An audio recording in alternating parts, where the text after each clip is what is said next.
बंधुओं, मैं आप सबको एक कहानी बताऊं। बहुत सारे ऊंट लेकर के ऊंट पे चढ़ के लोग जा रहे थे।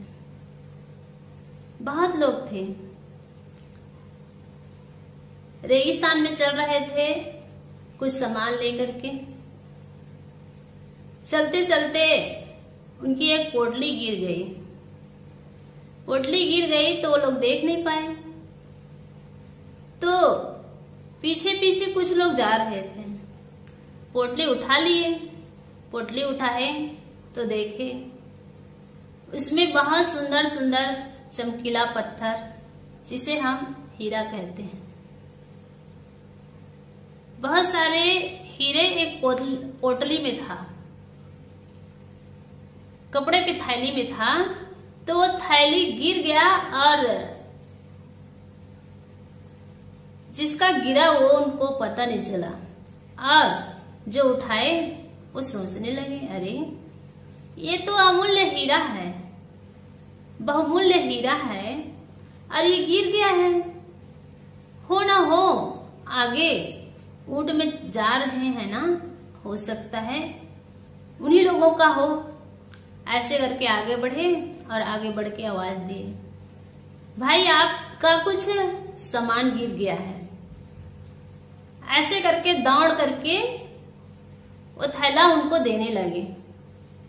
तो ऊंट से उतर करके जिसकी सामान थी, जिसका वो थैला था, वो बहुत खुश हुई। अरे ये तो मेरा अनमोल हीरा था और ये गिर गया था और मैं जान ही नहीं पाया। और ये कितना ईमानदार आदमी है जो कि इन्होंने ये अमूल्य हीरा, अनमोल हीरा को ले आकर के मुझे वापस कर रहा है। ऐसे करके वो खुश हो गया और खुश होकर के कहा, भाई तुम बड़े ईमानदार हो और तुम मेरे बहुत नुकसान से, मैं तो भाई यहाँ बिल्कुल कहा जाए अनाथ हो जाता, निर्धन हो जाता। ये सारे धन मैं अपने साथ ले जा रहा था इसको बेचने के लिए, और ये छूट गया था, गिर गया था, उसको आप मेरे पास ले आए, मुझे दिए। तो ऐसा करिए, इसमें से 2 हीरा आप ले लीजिए। तो जो इंसान वो थैला लेकर गया वापस करने के लिए, वो कहा नहीं नहीं मुझे नहीं चाहिए। तो उन्होंने कहा, नहीं भाई 2 हीरा ले लो, भाई इतना सारा है, उसमें तुम कहीं एक भी नहीं रखे हो और सीधा ईमानदारी से वापस किए हो। तो मेरा भी कर्तव्य बनता है कि मेरा इतना बहुमूल्य हीरा तुम वापस कर रहे हो, तो मेरा भी कर्तव्य बनता है कि इसका कुछ तो मैं दूं आपको। तो 2 हीरा इससे ले लो। तो उन्होंने कहा, नहीं नहीं मेरे पास तो इससे भी अनमोल हीरा है और वो हीरा का कोई मोल नहीं है, और ये इसमें जो हीरा है ना उसकी मुझे जरूरत नहीं है। तो इंसान आश्चर्य में हो गया। जिसके पास जिसका हीरा था वो आश्चर्यजनक नजरों से देखने लगा, हो ना हो मेरा ही हीरा ये ले लिया होगा। और ये देखो, अभी तो ईमानदारी की बात बता रहा था कि मैं किसी का नहीं ले सकता करके, और मैं दे रहा हूं उसको भी नहीं लेना चाहता है, और कह रहा है कि मेरे पास 2 हीरा है पहले से। ऐसे करके कह रहा है तो हो ना हो मेरा ही हीरा ये ले लिया होगा 2। ऐसे करके उन्होंने हीरा की गिनती की।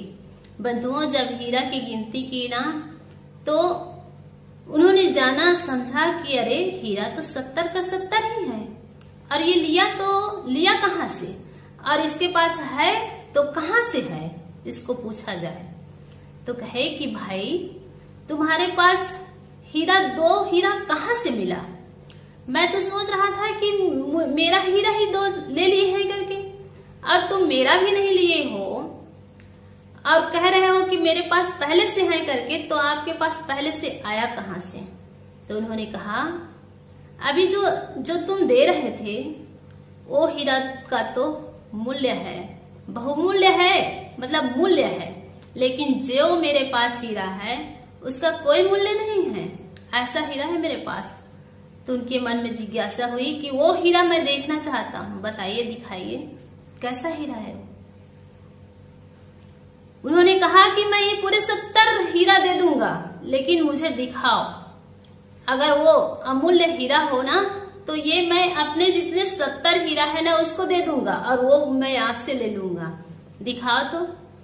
तो ईमानदार आदमी कहा, ना ये हीरा को मैं बेच सकता हूँ, न किसी को दिखा सकता हूँ, न मैं किसी को दे सकता हूँ।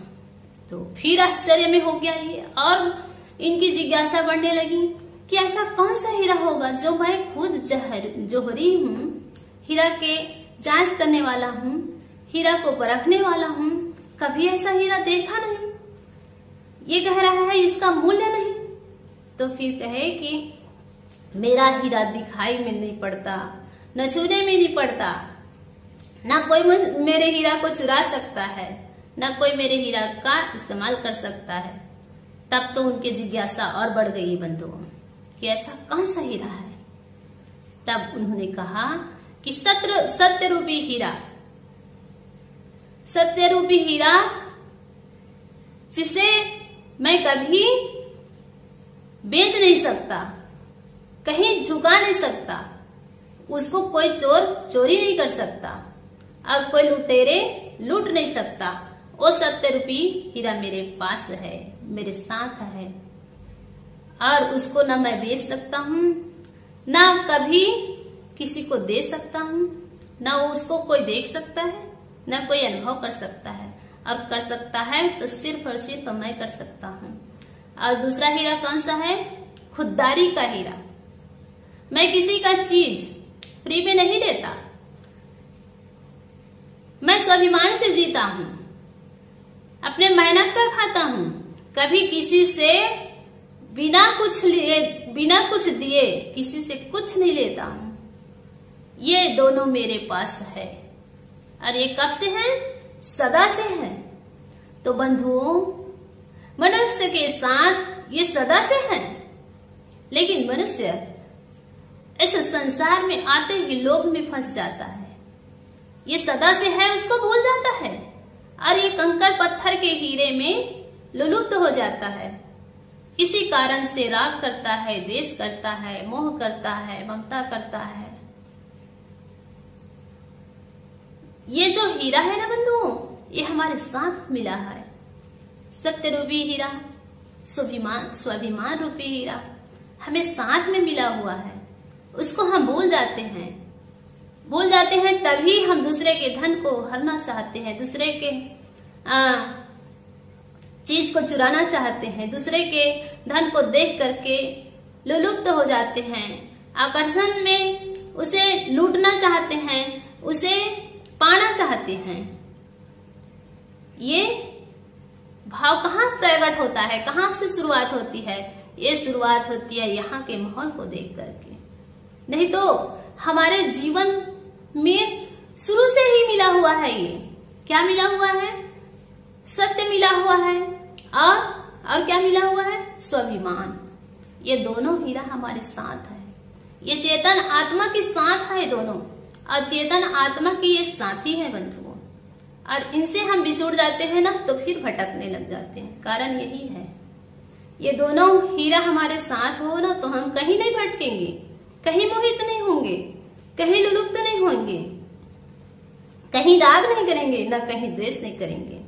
और ये दोनों से हम वंचित हो जाते हैं ना, तभी हम राग द्वेष करते हैं, और राग द्वेष करके उसी में फंस करके मर जाते हैं।